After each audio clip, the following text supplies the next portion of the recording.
You're a Roman villager in Herculaneum, just off the coast in the heart of the Roman Empire. Life's good for your seaside town, which is a popular retreat for Rome's wealthiest citizens. The village is full of luxurious marble houses, and everyone enjoys the view of mighty Mount Vesuvius. The massive volcano, over 4,000 feet tall, is one of the biggest landmarks in Rome and is a great backdrop to a relaxing day on the Herculaneum shore, especially when it's shaking violently. Wait, shaking? It's not supposed to do that! The year was 79 AD.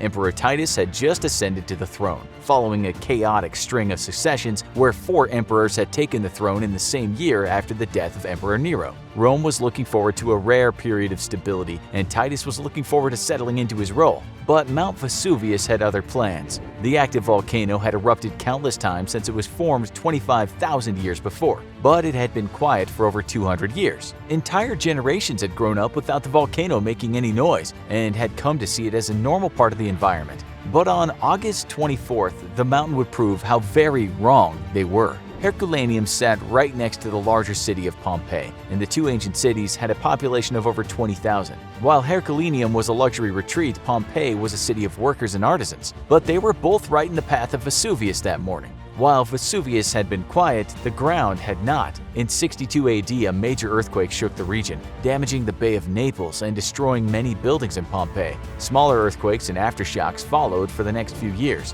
and in the 4 days before the eruption, shocks were almost constant. But everyone went about their day with the ground shaking under them regularly.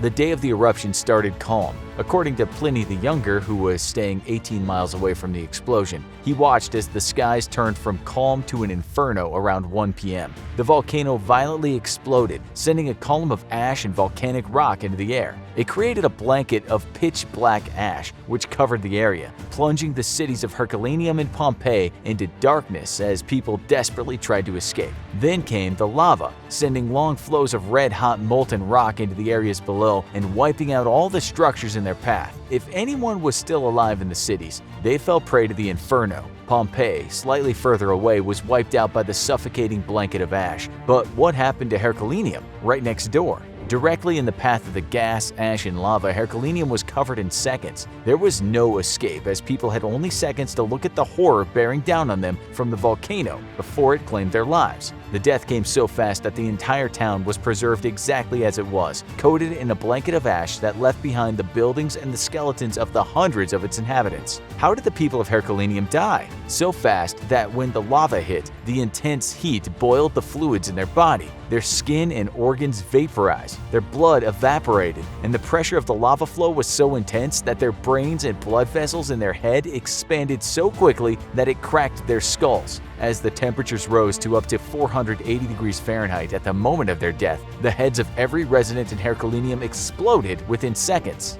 The eruption of Mount Vesuvius raged for almost 2 days, but by the end of the second day, the seascape was calm again. The tsunami that had been raging for a day, stirred up by the massive volcanic energy, had passed, and all that was left was the horror Mount Vesuvius had left in its wake. It soon became clear that the cities of Pompeii and Herculaneum were a total loss, with the entire population wiped out. Emperor Titus moved quickly, appointing 2 former consuls to organize the relief effort and resettle any refugees. He donated large sums of money from the imperial treasury to aid the recovery, and even went to visit the destroyed city of Pompeii twice. But during the second visit, a massive fire broke out in Rome in his absence and created another crisis for Titus to deal with. Because one disaster wasn't enough for the new emperor, the destroyed cities went on the back burner.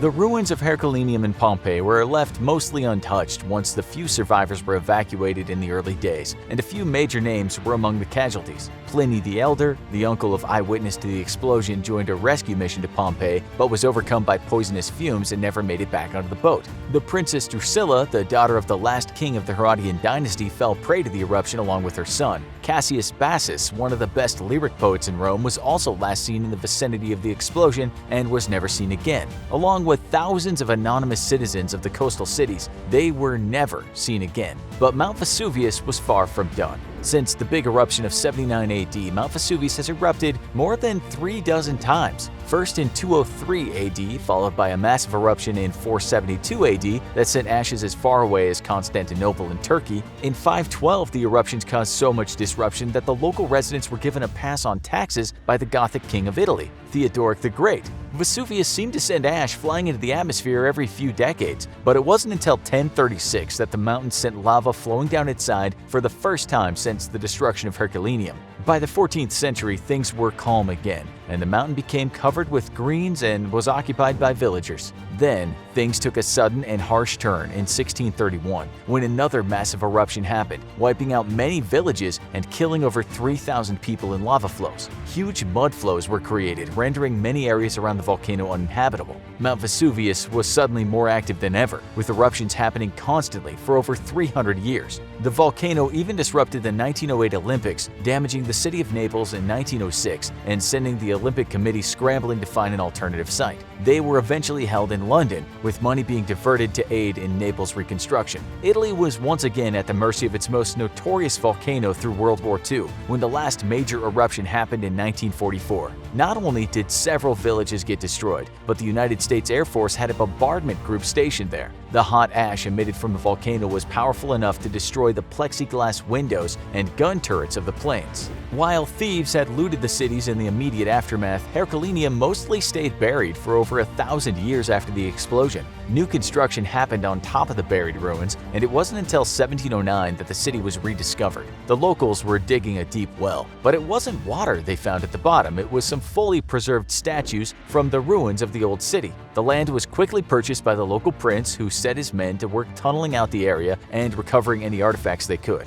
These statues, known as the Herculanean Women, now sit in Dresden's most prominent art museum. Spanish engineer Roque Joaquin de Alcubierre picked up the excavation in 1738 and discovered many fully preserved homes that featured stunning furnishings that wouldn't be out of place today, including decorative murals and modern-looking teacups and tables. But the discovery of Pompeii nearby, much easier to access, sent all the archaeologists running to Herculaneum's neighbor. Into that void came Amedeo Maiuri, a famous Italian archaeologist responsible for much of the excavation of Pompeii. He turned his attention to Herculaneum in 1927, using modern archaeological techniques to excavate the city. Ultimately, he exposed 4 hectares of the preserved city, giving modern audiences their first look at what the doomed city was like. Grouped in blocks, Herculaneum contained buildings including 4 major houses, complete with atriums and balconies, a temple for priests of the imperial cult, a collection of bathhouses, and a massive villa that was once the retreat of Julius Caesar's father-in-law.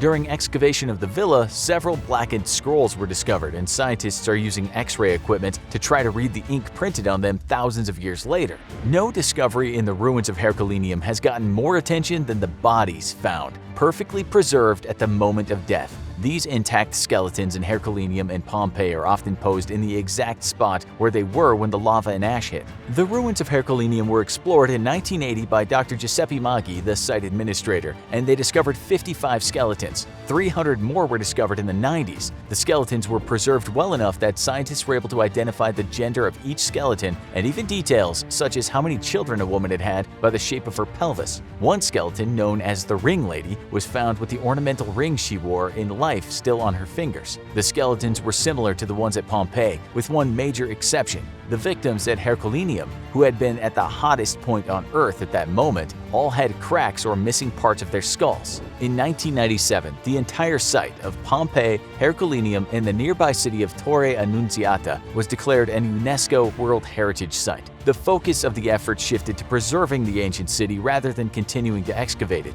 due to ongoing concerns about the structural stability of the city. If an archaeological dig shifts the wrong thing, the ancient cities could be buried under a tide of debris, ruining thousands of years of preservation. Archaeologists are trying to preserve what's been exposed for generations to come, but dangers remain from natural disasters like another earthquake or an eruption, rising sea levels, and the growth of cities nearby. While the thick blanket of ash protected the ruins for over 1,600 years, once the cities were excavated, the elements began wearing it down. Many carbonized remains, when exposed to modern air, disintegrated in only days. Intact artifacts can be seen in the Naples National Archaeological Museum, where the curators know how to preserve the ancient and fragile discoveries. While While Herculaneum was at risk of falling into disrepair after its discovery, UNESCO has protected the ruins and the site is off the endangered list for now. But one big volcano-shaped question remains about the ruins and the surrounding city. Could Mount Vesuvius erupt again? The volcano is still classified as active, but it hasn't erupted in over 75 years. There is a massive store of magma deep in the volcano, and it's closely monitored by the Osservatorio Vesuvio in Naples. Any seismic activity near the volcano will instantly trigger alerts, and everyone around it knows to be on watch. But that hasn't stopped life in the area.